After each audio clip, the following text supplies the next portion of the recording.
Hello, beloved. Welcome back to the Sinai to Zion study. This is now session 11. We're getting close to the end. In last week's study, we talked about the covenant that was made, and it was sealed with a marriage supper on top of Mount Sinai.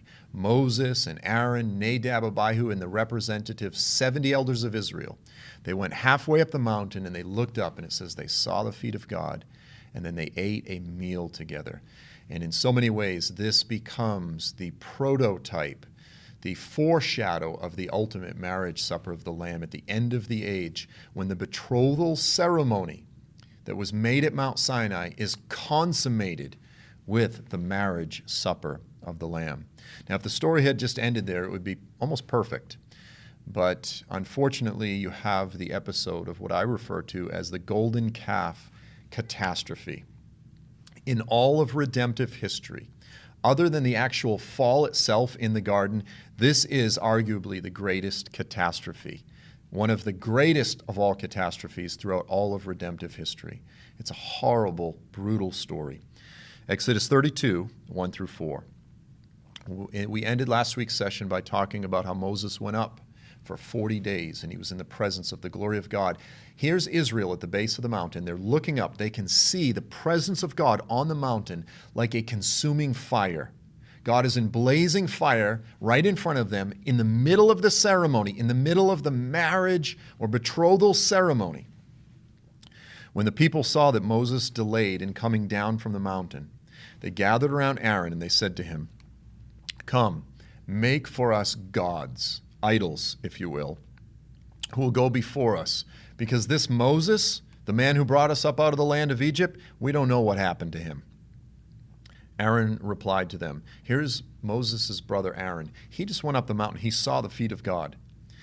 And he says, "Take off your gold rings that are on the ears of your wives, your sons, and your daughters, and bring them to me. Gather all of the gold and bring it to me." And all the people took off the gold rings that were on their ears and brought them to Aaron. He took them the gold, he fashioned it with an engraving tool, and he made it into an image of a calf. Now, for what it's worth, Scripture actually describes the idol-making process. This was probably, this golden calf was not just this big, solid gold cow. In all likelihood, he made the cow out of wood, and then he overlaid it with gold that had been beaten thin. This is most often how idols were made. Again, the Bible describes it. And we know that's probably what happened, sort of jumping forward, because it says that Moses actually, when he comes down the mountain, he burnt the idol. Now, you can't burn pure gold, but you can if there's just a thin sheet of gold over it or a thinner sheet of gold, but underneath is wood. Okay, so he makes the idol, verses 4 through 8. Then they said, "Israel, these are your gods." This is unbelievable. They have just seen the God of Israel leading them through the desert in the pillar of cloud. All of the miracles, the ocean was ripped in half, quail and manna, water from the rock. The Lord appears to them in fire on the mountain. And then they say, "These things that we just fashioned, these are your gods." When Aaron saw this, he built an altar in front of it and he made an announcement. There will be a festival. And then they refer to these cows as the Lord. He says, there's going to be a big party tomorrow. Early in the morning, they arose. They offered burnt offerings. They presented fellowship offerings. The people, now this is to be contrasted with what we saw on the mountain. It says they saw God and they ate and drank. Here it says the people sat down to eat and drink and they got up to party. Some translations say they rose up to play. Now the word there, party, play, it has sexual connotations. There's a sexual component underlying this. What it's referring to is pagan revelry, sort of like an orgy, a big party, a celebration. The Lord spoke to Moses, "Go down at once, for your people that you brought up from the land of Egypt have acted corruptly. They have quickly turned away." I mean, they just said everything the Lord has said we will do. And in the midst of Moses up there on the mountain, I mean, the covenant is not even really over yet. They're already turning away from the Lord and disobeying him. He says how quickly they have turned away. They have fashioned for themselves an image of a calf. They had bowed down to it. They have sacrificed to it. And they have said, "Israel, these are your gods who brought you up from the land of Egypt. Can you imagine standing in front of consuming fire on a mountain or a hand-fashioned carving of a cow, and they chose to worship the handmade idols of cows? Now, I'm just going to share a bunch of pictures with you and then just a couple more verses. So when you're there at this particular mountain in Saudi Arabia, about 300 yards from Moses' altar, which we looked at in a previous study, there's this big structure of rocks, and all over it are petroglyphs. These are carvings sort of into the rock of cows, exactly what we'd expect to find if there were remnants of the golden calf catastrophe. So here's the first picture, clearly a picture of a cow. Again, very primitive. What they do is they take rocks and they kind of beat through what's called desert varnish. It's this darkening over the rock. And these all fall, by the way, right within the dating of when the Exodus happened. Okay, so these are not modern petroglyphs. These fall within that sort of Bronze Age era. Here's another picture of a cow.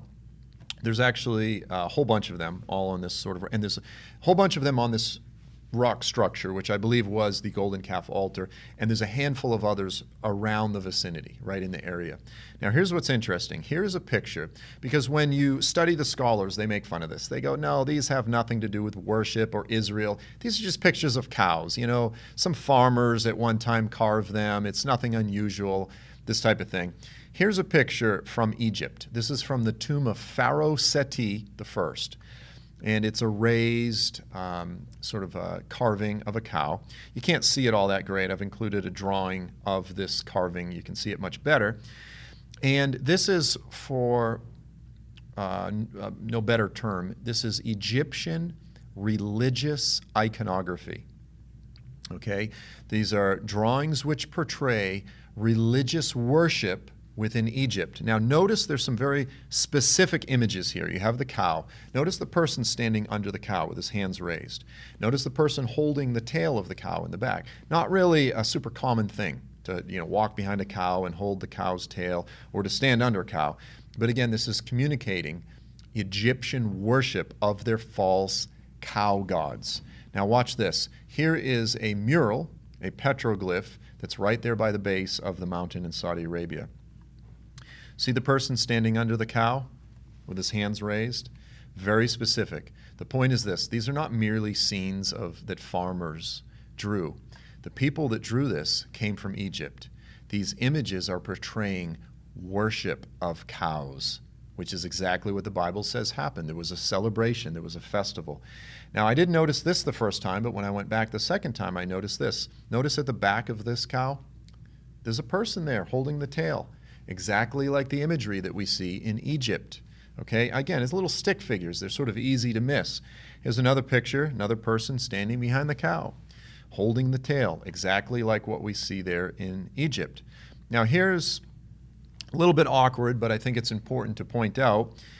This is a mural portraying a whole bunch of cows as well as a bunch of people. Again, I didn't notice this the first time that I went, but when I went back, I went, these are not farmers, because every one of these people in the picture are all very excited, okay? The point is this: the Bible describes, it tells us that there was a sexual, religious, pagan orgy that took place. That's exactly what we see portrayed here in these petroglyphs. Hey guys, I want to remind you about our $5 a month giving campaign. If you want to have an impact on the unreached and unengaged of the world, if you want to see the gospel go forth into the 1040 window, it's as simple as giving $5 a month. We like to say you could give up a cup of coffee and change the Middle East. If you're interested in doing so, you can check out the link below. I believe it's faimission.org/donate or faistudios.org/donate. Thank you very much. And then we have this statement, verses 19 through 20. As Moses approached the camp and he saw the calf and the dancing, the people were dancing, Moses became enraged and he threw the tablets out of his hands, smashing them at the base of the mountain. So these were the first tablets. Moses goes back up the mountain and the covenant is remade. We won't get into all of those details, but he took the calf they had made, he burnt it, okay, he ground it into powder, he scattered the powder over the surface of the water and he forced the Israelites to drink it. I believe God, the God of the Bible, is a God of object lessons. He likes to burn things into our minds so that we don't forget. Now, 1 minute they're worshiping the golden calf idol. Like the next day, Moses has burnt it, they drank it, and what happens after you drink something? It ends up as waste on the ground. And the Lord was essentially saying, where are your gods now? Some people say it may have given them diarrhea. What has become of your false gods now? The message of the Lord throughout the history of redemption is he says, I am he. Behold, I am he. I am your God. None of the other gods are worthy of worship. I alone. And he demonstrates this here. He goes, those are not gods. I alone am God. What has become of your gods now? They are human waste on the ground. Behold, I am he. I am he. So here's another interesting mural. What do you see? Again, this is right there by the base of Mount Sinai. You see people dancing. And the three people up top sort of have their hands in the air. You can see, again, they appear to be naked. They appear to be men. The one down below, I could be wrong, but I think this seems to be a female. Her arms are down, perhaps sort of communicating female anatomy. And they clearly appear to be dancing, exactly what the Bible describes. And then after the golden calf catastrophe, Exodus 32, verses 25 through 28, Moses saw the people were out of control, for Aaron had let them get out of control, making them a laughingstock to their enemies. Moses stood at the camp's entrance and he said, whoever is for the Lord, come to me. Whoever is for the Lord, come to me. This is what the Lord, the God of Israel, says. Every man fasten his sword to his side. Go back and forth through the camp, from entrance to entrance. Each of you kill, listen to this, kill his brother, kill his friend, kill his neighbor. The Levites did as Moses commanded, and about 3,000 men fell dead that day among the people. Here's another petroglyph. This was only discovered several months ago. Again, there's the dancing people, almost in the exact same form as the other mural where they're dancing. And both of them have something going through them. Now, I looked at that, and when I first saw it, I said, are these guitars? Like, what am I looking at here? Their hands are not on the guitars. I don't even know if they had guitars back then. I actually think this is portraying the swords piercing through the people. Now, again, one of them appears to be a man, a very sort of exaggerated portrayal of a male's anatomy. The other one seems to be a female. It seems to be portraying that the people that engaged in the idolatry that were partying, they were pierced through. And then finally, because this is such an intense episode in the story, in Deuteronomy 33, just before Moses dies, he blesses each one of the tribes of Israel with sort of a prophetic blessing. And he says this, of Levi. Now again, the Levites were the ones that killed their friends, their neighbors. He says, let your Thummim and your Ummim belong to your godly men, whom you proved. You proved yourselves at Massah, that's the place of contention, with whom you contended at the waters of Meribah, who said, look at this, who said of his father, not just his friends, not just his brothers, not just his neighbors, who said of his father and his mother, I don't consider them. And he did not acknowledge his brothers. He did not regard his own children, his own sons, for they observed your word and they kept your covenant. I'm going to end it right there. The point is this. We read these stories, but there were very real people involved here. The Levites actually obeyed the Lord. They excised the cancer, the idolatrous cancer. They actually killed their own children, their parents, their friends, their neighbors, and their family. And the Lord, it's like he acknowledges the pain that they would have carried for their obedience to the Lord. So very, very intense. I'm going to end it right here. We've got one session left. Thanks so much for sticking it out. God bless you all. Maranatha.